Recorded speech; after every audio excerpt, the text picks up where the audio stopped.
Evento mundial, obviamente, el atentado, cierto o no cierto, que se le hizo al candidato a la presidencia de Estados Unidos, Donald Trump. Y el gesto, lo mismo que la propia acción, pasarán a la historia de ese país. Pero no es la primera vez que un candidato a la presidencia de ese y otros países es agredido a tiro. Inclusive en el caso de Estados Unidos hay muchísimos ejemplos.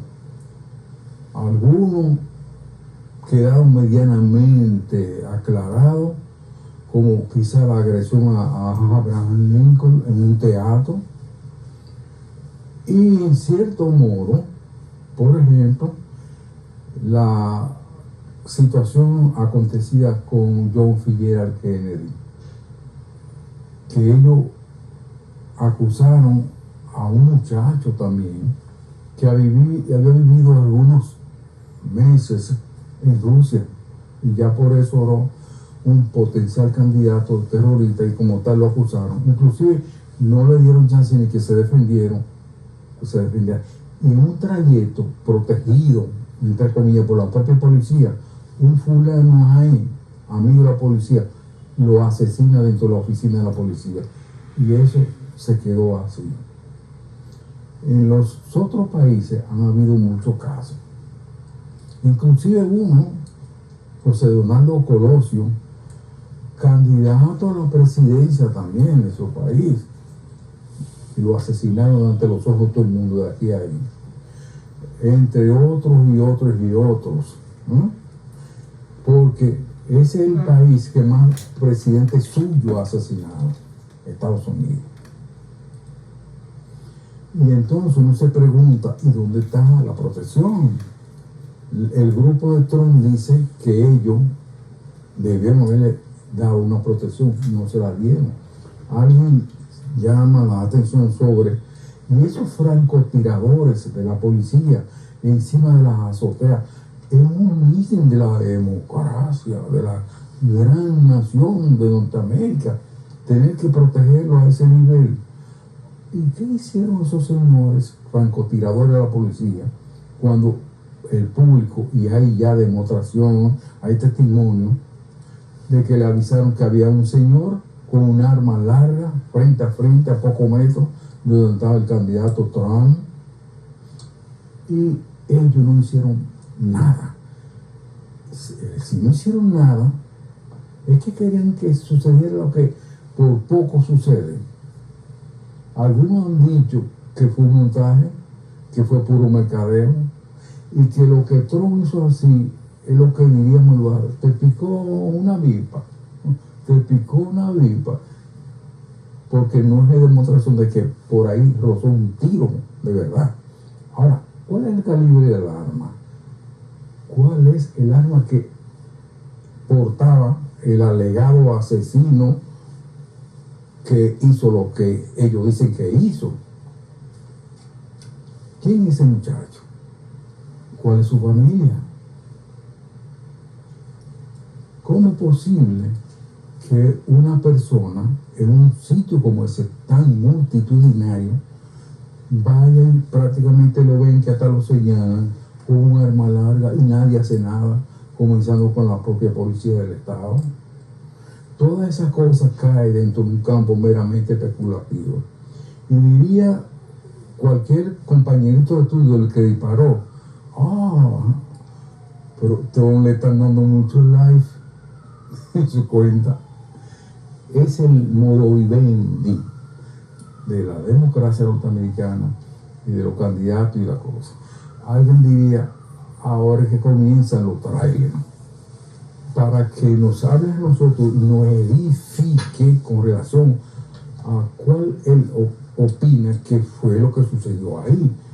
Tenemos con nosotros, y para ustedes, un queridísimo amigo, un prestigioso abogado, que es el doctor Marino Elseví, que inclusive él fue de la parte de la defensa del doctor Lyndon Belarus, aquel cientista, aquel político norteamericano, demócrata además, y con todo y eso lo metieron como 5 o 6 años a la cárcel. A ese, él falleció ya hace un tiempo, pero él, el doctor Elsevier, que es dominicano, entre otros, formó parte de la defensa de Lyndon LaRoche y la familia en el juicio que se le siguió. Se trasladó de aquí hasta allá con él y con ustedes. Nosotros pues vamos a hablar.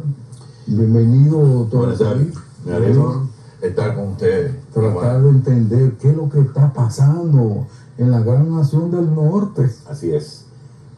Gracias por recordar al gran cientista social, gran político norteamericano, Lyndon LaRoche, con quien, como bien tú dices, fui parte del tribunal Martin Luther King en Washington, DC, junto a grandes abogados.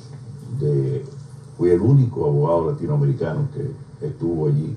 Wow. Gracias a mi pertenencia al Instituto Chile, y como lo conocía desde 1985 en Boston, me solidaricé con él por la persecución política de que fue objeto debido a sus ideas que hoy vuelven a tomar impulso ante la crisis social, económica, política, cultural que padece hoy los Estados Unidos.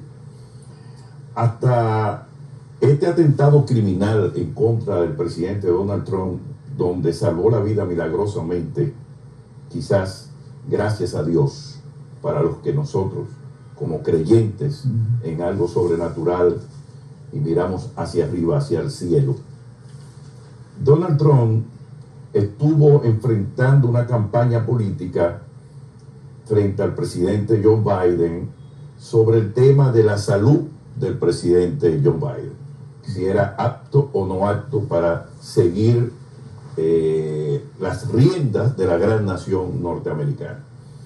Sin embargo, este atentado criminal de intento de magnicidio en contra del presidente Donald Trump ha cambiado radicalmente 180 grados la campaña. Ahora no está en juego el tema de la salud del presidente Biden, sino está en juego la salud de la democracia norteamericana. La salud que los padres fundadores norteamericanos formaron sobre la base de no ser ya manumitidos de la corona inglesa, y en esas 5 y posteriormente 13 colonias que desarrollaron, formaron lo que hoy es los Estados Unidos de Norteamérica y la gran nación que representa sobre el famoso sueño norteamericano. Hoy los Estados Unidos, en esa gran encrucijada en que se encuentra, con este hecho fatídico que pudo haber trastornado la sociedad norteamericana, y tuvimos al tris de ver tal vez una guerra interna en los Estados Unidos sin precedente, porque Trump representa en las últimas elecciones 74 millones de votantes, que van a estar por más. Y a su vez, la radicalización en contra de la Agenda 2030, que está aposentada en el Partido Demócrata. A propósito del Partido Demócrata, recuerdo también en una ocasión, y Menéndez está aquí conmigo y es un testigo de excepción, que junto a una gran dirigente, una gran luchadora de los derechos civiles y políticos en los Estados Unidos, Amelia Robinson, tuve el honor de ser invitado por Lyndon LaRoche a las elecciones internas del Partido Demócrata. Y un norteamericano que tuvo mucha, diríamos, incidencia en nuestra política interna, Mayor Monti, si mal no recuerdo, creo que era así su nombre, debe estar vivo aún. Cuando fui a Houston, Texas, junto a doña Amelia Robinson, a observar las elecciones internas del Partido Demócrata, me saludó con mucho afecto y distinción, conocía al pueblo dominicano, y me dijo en tono irónico, entonces usted es el nuevo Jimmy Carter en las elecciones americanas. Es decir, porque Jimmy Carter iba a venir a la República Dominicana a observar las elecciones dominicanas. Hicimos una broma y me atendió con mucho afecto, un café, etcétera, junto con una mujer que fue en ese entonces y será siempre para los norteamericanos un símbolo de democracia. La señora que está tirada en el puente de Selma, cuando se levantaba Martin Luther King en medio de los gases lacrimógenos, es lo que ella menciona, Amelia Rose, que cruzó el puente con las ideas de la ley de los derechos civiles y políticos junto al presidente John F. Kennedy, agarrado de la mano.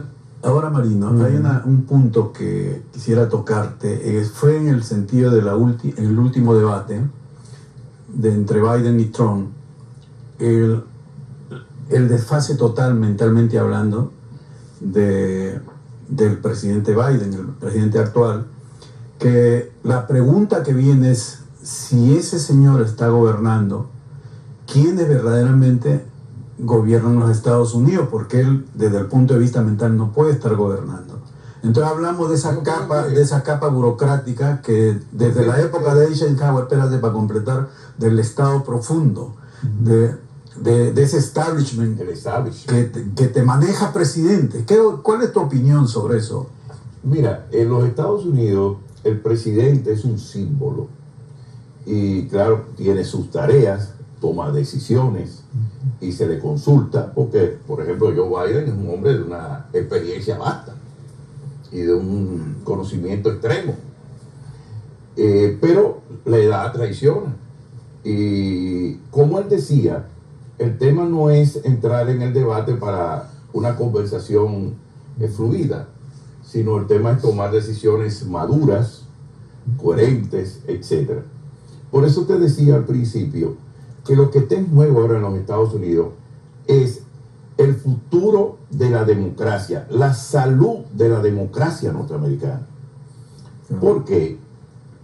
Porque los Estados Unidos tiene ahora, para esta nueva situación, enfrentamientos claros y precisos que lo obligan, diría Lyndon LaRouche, a situaciones como un nuevo acuerdo de Yalta, o que nos podrían rememorar. Pero que ellos están negados a la actual cúpula gobernante. Pero tendrán que llegar. O algunos acuerdos todavía históricos anteriores que la humanidad tuvo que tomar para poder continuar contra el oscurantismo, contra la Edad Media, contra los señores feudales, que hoy los señores feudales no son los que tienen tierra, sino los que tienen tecnología, los que tienen el control del dinero, los que tienen el control de las armas, los que tienen el control de los minerales, los que tienen el control de la tecnología. En fin, hay ahora, los señores feudales están, diríamos, enrocados en los grandes grupos financieros que son transnacionales, que no son ya americanos, ni ingleses, ni alemanes, que son dueños de su capital y están en Wall Street o en la City de Londres o en Berlín. Entonces, doctor, dada la situación que durante el periodo de Donald Trump no fue a la guerra, paró todas las guerras.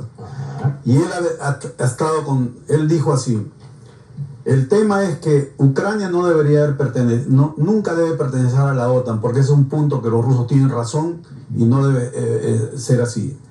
Sin embargo, en Europa ha habido estos intentos para la paz, por ejemplo, con el primer ministro de Eslovaquia, Fico, pero a Fico le metieron 5 balazos hace 2 meses. Claro. Y después ahora entra a la presidencia de la Unión Europea Víctor Orbán de Hungría, y lo primero que hace es moverse hacia Ucrania, a Rusia, China, y va a los Estados Unidos a la reunión de la OTAN, pero no se reúne con Biden, sino con el presidente Trump. Perfecto. Para una propuesta de paz. Perfecto. Pero le están haciendo la vida imposible ya a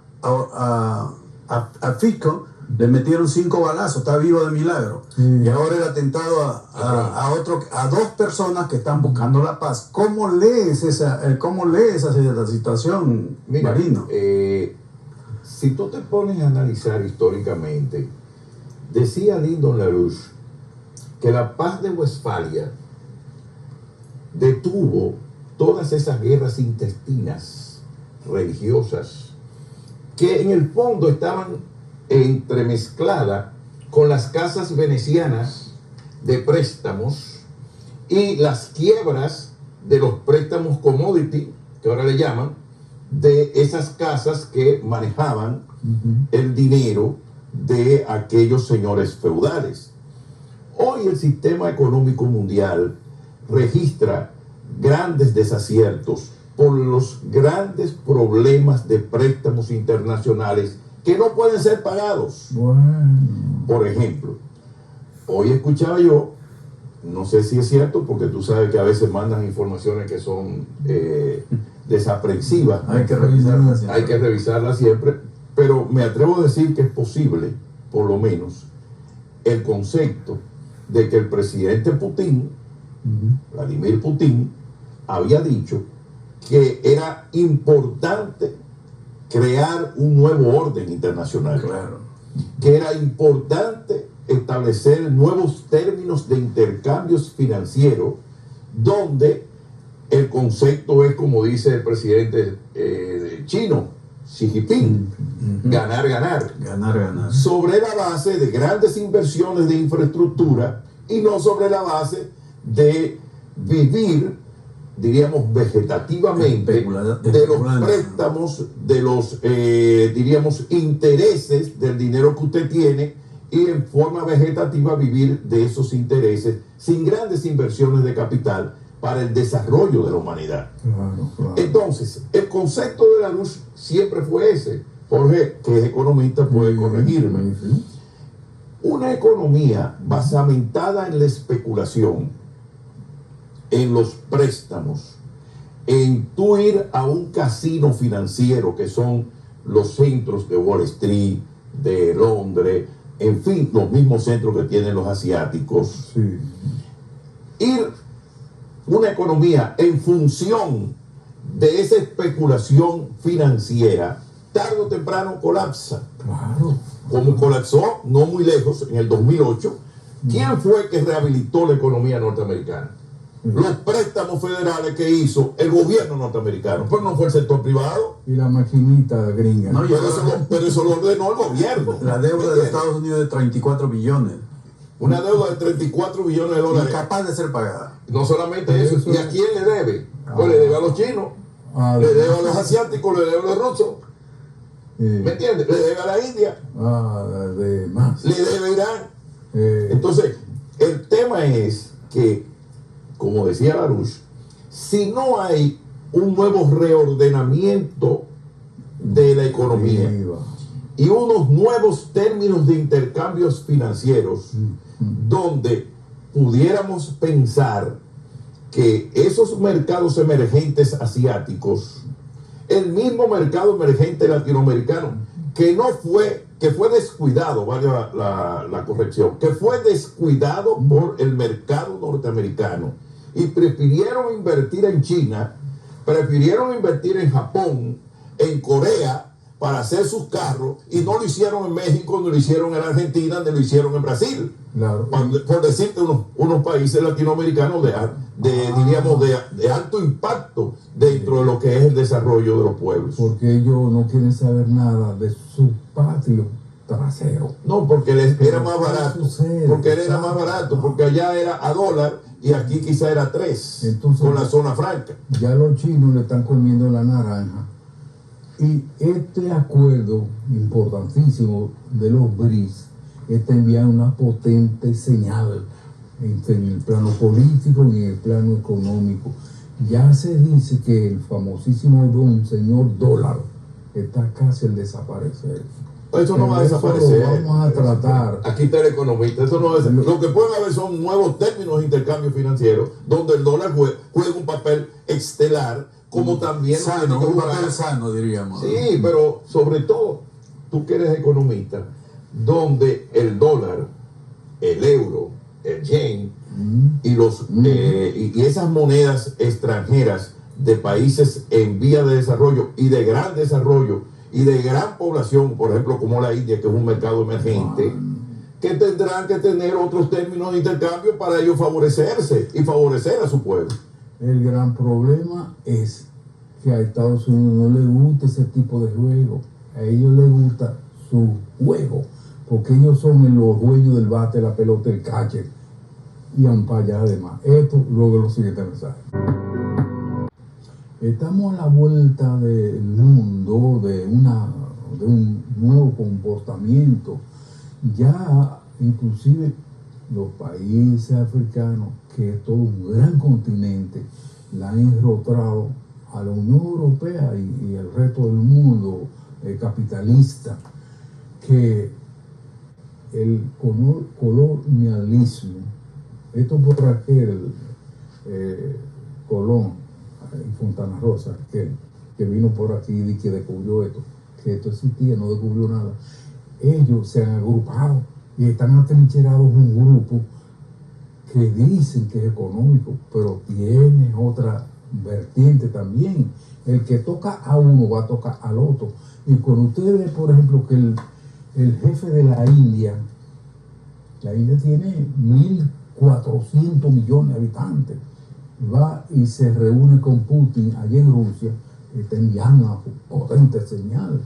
Y cuando, por ejemplo, otro dignatario van donde Xi Jinping, a la madre China, la gran madre China, que tiene también 1.400 millones de habitantes, y no se diga nada con relación, por ejemplo, a África del Sur,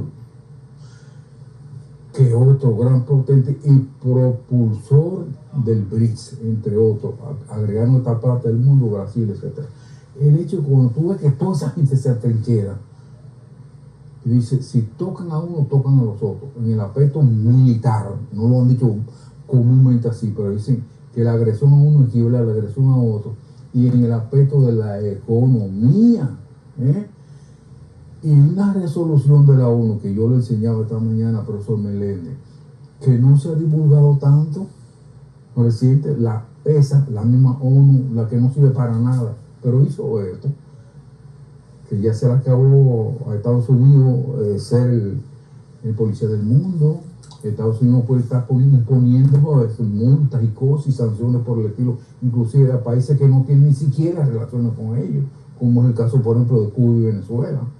El hecho es que, doctor Elsevín, los días por venir van a aclarar muchas cosas, no solamente si a Donald Trump de verdad le dieron un tiro que por suerte no lo mató ni lo dejó gravemente. Por la gracia de Dios. Exacto. O si hizo una situación parecida, ¿qué va a pasar con esas elecciones? Porque el mundo está en vilo así, no solamente por la vipita que le picó a Trump, como dicen algunos, sino porque ¿qué va a pasar de ahí en adelante? Bueno, pero yo pienso que ese atentado a Donald Trump y el haberse salvado de esa tentativa de crimen de que fue objeto, habría que saber a quién beneficia el crimen. Sí, es lo primero que un penalista se hace. Muy bueno. Entonces, en el caso de ese asesinato planificado por este joven, que no sabemos todavía quién es, dónde trabaja, para quién trabaja, a quién responde, con quién tuvo su contacto. Sí. Ahora hay muchas posibilidades de saber quién es la persona. ¿Por qué? Porque a través del teléfono usted puede ver con quién se comunicó, a quién responde, de dónde trabaja. Hay quienes empiezan a especular que él trabajaba para el servicio secreto de los Estados Unidos. Ahora, doctor de ser Marino, así sería un escándalo. Doctor Marino, pero ¿no le parece que algo semejante como lo que ocurrió con John F. Kennedy, el asesinato de John F. Kennedy, que murió Lee Harvey Oswald, y ahora este que disparó ya está muerto?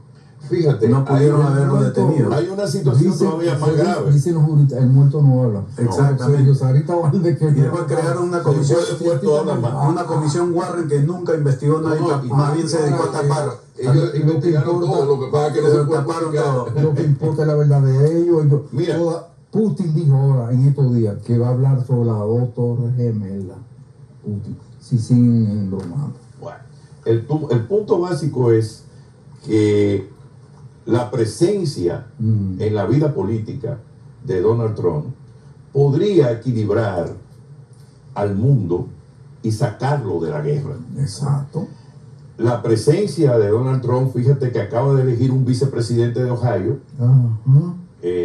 Vance, J.D. Vance, Sí. senador de Ohio, que realmente es un hombre joven, Sí. de 39 años, según me dicen, casado con una joven norteamericana de origen hindú, y básicamente los valores que él encarna como vicepresidente, que fue un adversario de Trump, son importantes para la sociedad norteamericana. Un hombre que valora a su esposa, que valora a su abuela que lo crió, que habla de ser un hombre que viene de pura naturaleza norteamericana, del campo norteamericano, y que se prepara y llega a esta posición. Una esperanza. Claro. Un hombre joven. Y Y opuesto, ha hecho una y elección opuesto a la guerra. y opuesto a la guerra como Trump. Es decir, ha Es hecho lo una más elección. importante de todo Claro, ello. y ha hecho una La elección. guerra, hay que eliminarla. Pero fíjate que Trump hace una elección en medio de la dificultad, dándole un gran sentido a la población que lo apoya y diciéndole, bueno, si yo me voy, si insisten en matarme, cosa que podría ser catastrófica para la sociedad americana, para la democracia norteamericana, yo voy a dejar que tiene mi propio pensamiento, que es un hombre joven, que cree en la familia y que no está en condiciones de ceder en cuanto a una guerra que es inútil y cuanto más peligrosa en términos de los acontecimientos que se van dando, como bien tú decías, el tema de que los misiles ¿No? que Una guerra quieren nuclear, emplazar una guerra nuclear. al lado de Rusia no son necesarios, porque lo único que puede provocar es una guerra próxima.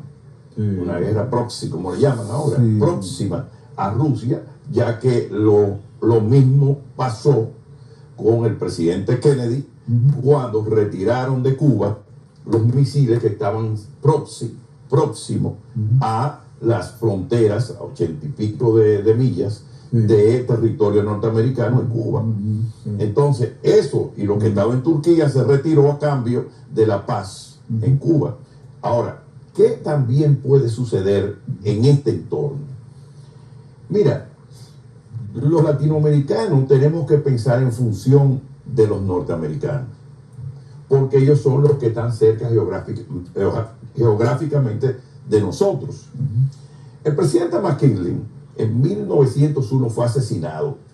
Siempre esto lo refería el gran líder norteamericano Lyndon LaRouche. Sí.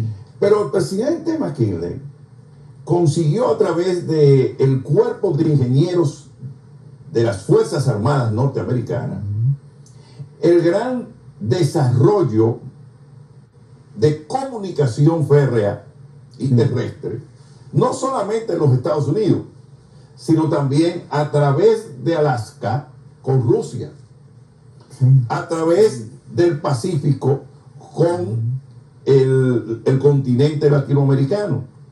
Es decir, que las vías de comunicación, de lo cual hizo uso el gran líder norteamericano John Quincy Adams, que fue presidente de los Estados Unidos, que fue lo que le dio esa viabilidad, la oportunidad interna de tener grandes negocios y desarrollar la locomotora, desarrollar grandes negocios a través de los ríos internos de los Estados Unidos. Claro, claro. Eso es lo que ahora se está luchando con el tema de la nueva ruta de la seda, La franja y la ruta. la franja, es decir, la comunicación estrecha de los países del mundo para poder regentear sus productos y la comunicación de los mismos para establecer nuevas rutas de mercado. Claro, Y claro. sobre todo, por eso es que se habla de un nuevo orden internacional donde prevalezcan nuevos términos de intercambios comerciales. A eso que se refiere, que el profesor economista no puede decir más. Por ejemplo, decía Larouche y decía Jorge siempre en sus discursos que luego de la Segunda Guerra Mundial, el gran presidente norteamericano, Roosevelt, cuando concibió junto con el liderazgo mundial el acuerdo de Bretton Woods, evidentemente que emplazaron al mundo sobre la base de esos nuevos términos de intercambio comercial. Se juntaron, se reunieron. Entonces, Se reunieron. todavía es posible. y Pero no- ¿qué pasa? Lo que había de moneda de cambio era el dólar. Ese No, fue el acuerdo. era el oro. Ese era. Lo que pasa es que posteriormente, cuando viene el petrodólar, el dólar pasó Pero a ser empezó con tasas fijas. con tasa fija y y después- además préstamos blandos para restablecer toda Europa. Europa estaba destruida.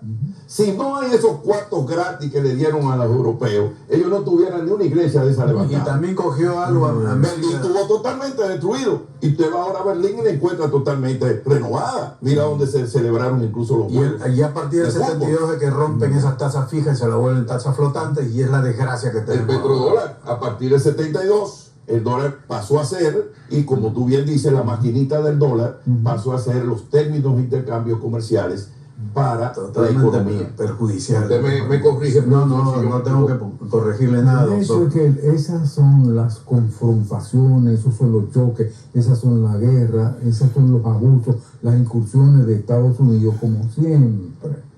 Estados Unidos tiene 886 bases a nivel mundial.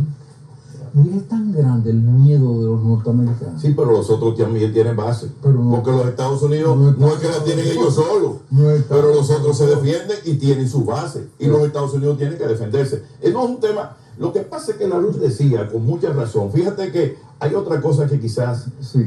quiero comentar delante del profesor, porque tuvo también ese contacto con la luz. Sí. Cuando la guerra de los misiles, el que aportó el convenio mundial de arreglo entre las naciones fue Lyndon LaRouche.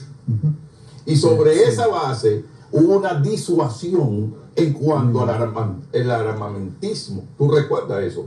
En ese sentido.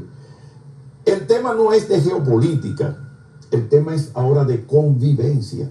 Porque Ese término que acaba de mencionar es clave. La geopolítica solamente para fortalecer imperios. Es tiempo de la cooperación. la Se cooperación. acabó la geopolítica, mi hermano. Si seguimos en la geopolítica, entonces tendremos esa guerra y todas estas pequeñas guerritas que lo único que hacen es aportar muerte y fomentar la migración.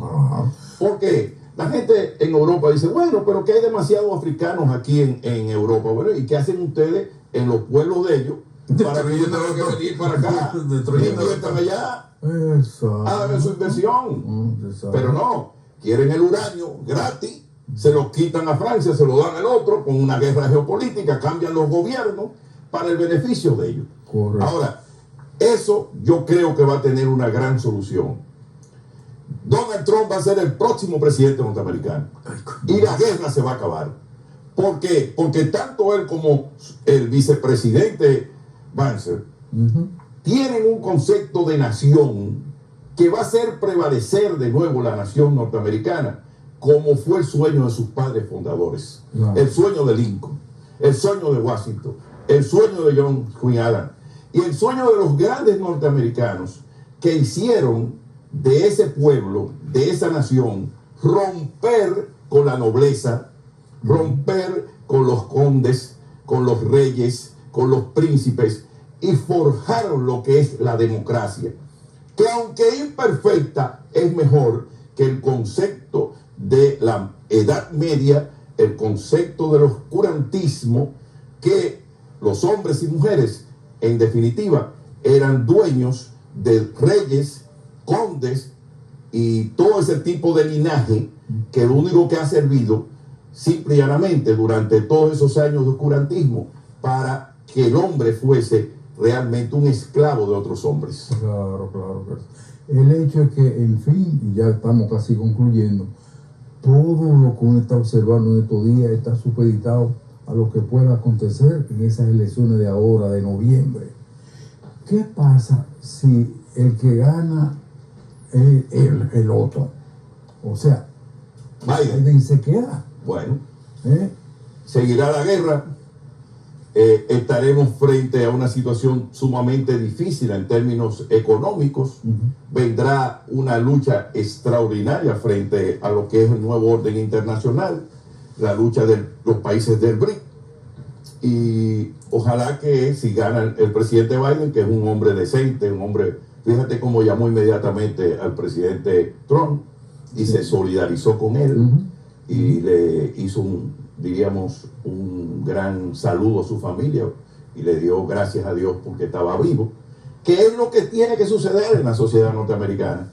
¿Qué es lo que quiere procurarse la sociedad norteamericana, que no nació del materialismo histórico, sino que nació de la chur, de las iglesias protestantes, de las iglesias evangélicas y de las iglesias católicas, que tenían un fin por encima de todo, que era que el hombre era un ser trascendente que está en nuestra nación sobre la base de las naciones de tener valores nobles de convivencia. Se nos agotó lamentablemente el tiempo, doctor Marino El Seguín. El hecho es que medio mundo está así, no para estar a favor o en contra de, puede que sí, puede que no, y que le dé like, como se dice ahora, a uno o al otro. Eso le corresponde al votante norteamericano decidir en ese sentido. Ahora, ¿y si Trump no gana las elecciones? Pregunta a alguien. ¿Podría repetirse lo que aconteció 4 años atrás, cuando precisamente dice Trump que les robaron las elecciones? Y levantar como ahora en el puño. El puño. No, pero Trump va a ganar las elecciones, evidentemente. El puño.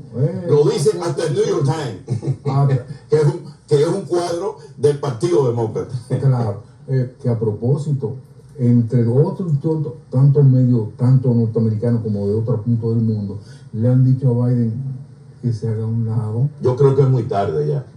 Porque ya la misma vicepresidenta Kamala Harris, que es una gran dirigente, que fue fiscal en Los Ángeles, sería una gran dirigente, pero no le daría tiempo tal vez armar la campaña. Y el problema es que aceptaría el votante norteamericano a una mujer.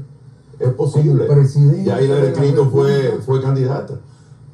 Aceptarían a una señora como presidenta de la República, y mucho más del colorcito de eso que decían unos amigos de nosotros, el generalísimo Ulises Heró, que todos tenemos, no lo que le explicó a Donald Trump ahí, no, sino el negrito detrás de la oreja. Eso es un concepto racista que ya no existe.